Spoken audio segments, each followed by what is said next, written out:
Welcome back to All This Math. This is Professor Parker, and for this lesson, we're going to talk about scientific notation. Scientific notation. All right. Now, in case you're wondering, no, Mission College is not a real school. Mission College is a fictional college similar to Hillman College. Hillman College, which was featured in the television show A Different World, that used to come on TV after the Cosby Show back in the day. Mission College was the college that was featured in Spike Lee's movie, one of Spike Lee's early movies, School Days. A very important film I think everybody should watch. It was recorded on the AUC campus, Atlanta University Center campus, between Spelman, Morehouse, Clark, Atlanta. Well, back then it was still Clark College. Clark College and Atlanta University had not yet merged. I don't even think they merged until like 1987 or something like that. No, 1988, I think I want to say 88.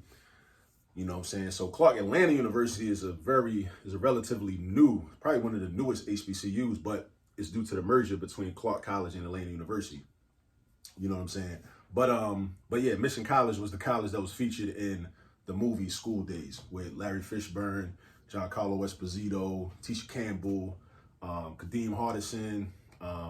Shout out to my man. I can't remember his actual name, but he was the actor that played Radio Raheem and Do the Right Thing. He passed away. Rest in peace to that brother. He was Dudder Man on New Jack City. He played in it. He played on the football team. He used to hang with he was hanging with Fishburne and them. You know what I'm saying? He was in their crew. But yeah. Very, very important movie that addressed a lot of important issues that we as a black community, we still dealing with. You know what I'm saying? So I definitely think that it's a quality film. It's a quality film, that we should probably examine more deeply and have some serious conversations about, even in 2023. You know what I mean? But at any rate, scientific notation. All right. I put this problem up because a lot of people get caught up and tripped up and they fall for the okie doke when they see this problem. Because they look at this and they think, oh, it already says times 10 to the second. So it's already in scientific notation. But no, it's not. You got to chill. You got to chill, right? It's not in scientific notation. Because look at this factor, 281. That's not right. That's not scientific notation, right? That's not official. 281 is too big of a number to be scientific notation. Remember, the factor that you have in scientific notation must be between 1 and 10. It must have a value between 1 and 10. It's got to be less than 10. It could be equal to 1. It could be from 1 up to less than 10.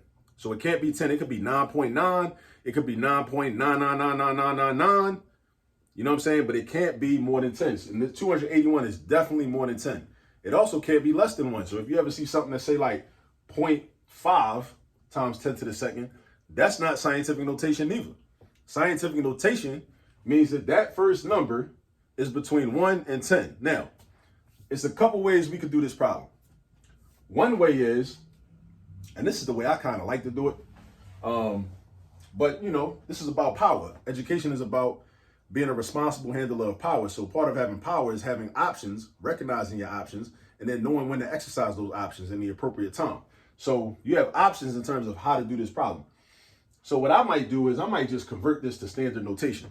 Just get rid of this 10 to the second, convert it to just a regular number, and then start over from scratch. That's what I might do. So I know 10 to the second is 100. I got that memorized. And you should memorize that too. 10 to the second is 100 because 10 to the second means it's an abbreviation, basically. It's basically like an abbreviation. It's like how we abbreviate words. Remember, math is the language. So we abbreviate 10 times 10 into 10 to the second power because this means that you got a multiplication sentence with the number 10 written this many times. This number written this many times in a multiplication sentence. So we got 10 to the second power, which means 10 times 10. See, 2 fingers, 2 tens. 10 times 10 is 100. So you need to just memorize that 10 to the second is 100. 10 to the second is always going to be 100. Just like 10 to the third is 1,000. 10 to the fourth is 10,000. 10 to the first is 10. And 10 to the 0 is 1. That's part of the exponent rules, right? Now, if I do this, it's going to be, all right, so I'm going to rewrite the 281, bring that down, and then 10 squared, bring that down. That's 100. 281 times 100.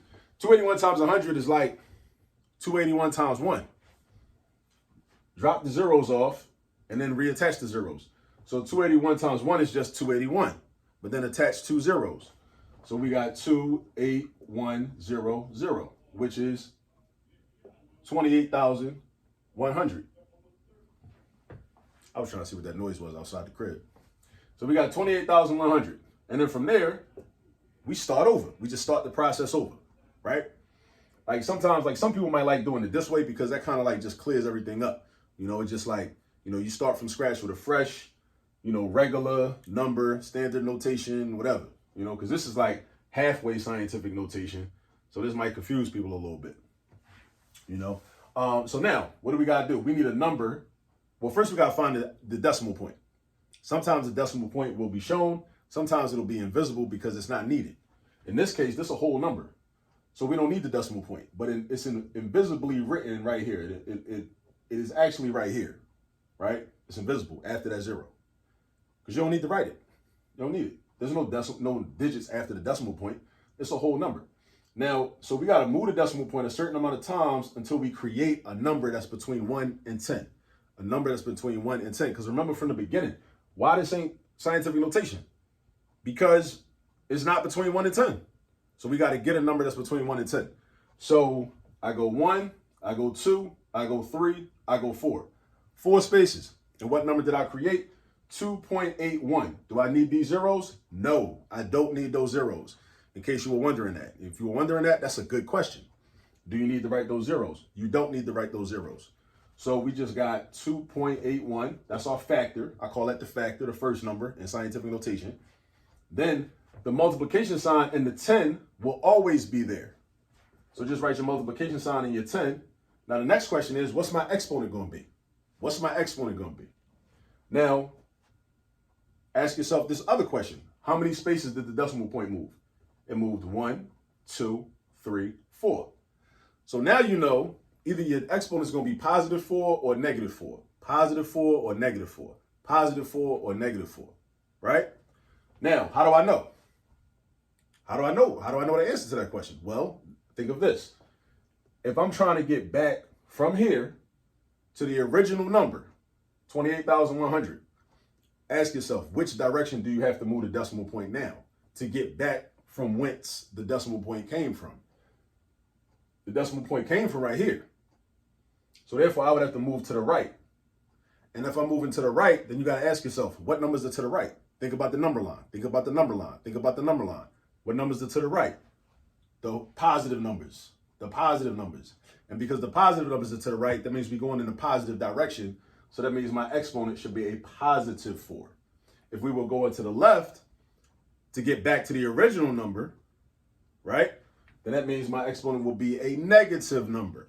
A negative number. So it's all about what direction would I have to move to get back to the original number. Now, everybody don't teach it like that. And that's cool. But I believe in options. I believe in having options. This is one of the ways that I teach this. All right? So this will be our answer. 2.81 times 10 to the 4th.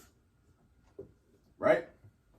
Now, another way to do this would be basically to take this 281, because the 281 is the problem. This times 10 to the second is not a problem. That's all right, but the 281 is the issue. So what if I take 281 and I put that in scientific notation? Just that part. Just the 281. Not the times 10 to the second. Just the 281, right? So 281 would be 2.81 times 10 to the second.